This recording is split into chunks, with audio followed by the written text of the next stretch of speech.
Рисовать Шуайнат Максудова любит с самого детства, а родители тягу к искусству решили поддержать. Так, за плечами аварской художницы больше 20 лет в живописи. В своих работах Шуайнат старается отразить и показать традиции и культуру Дагестана. Эта работа как свадебный натюрморт. Я решила собрать здесь женские украшения, потому что старшее поколение женщин, вот в роду старшее, передают невесте во время замужества такой браслет. У каждого аварской семьи есть такой браслет, который передается к поколению к женскому роду, И вот поэтому я решила этот обычай впечатлить в этой картине.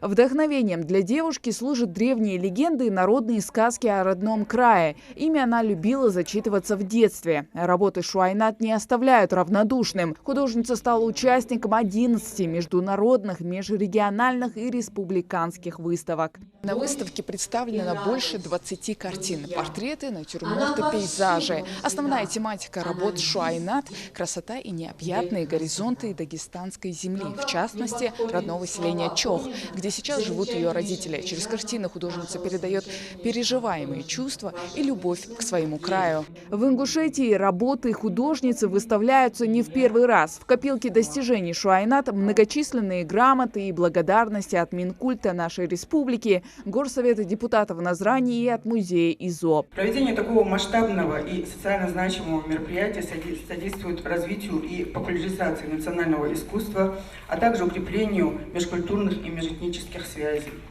Уверена, что впереди у вас большое количество значимых творческих проектов.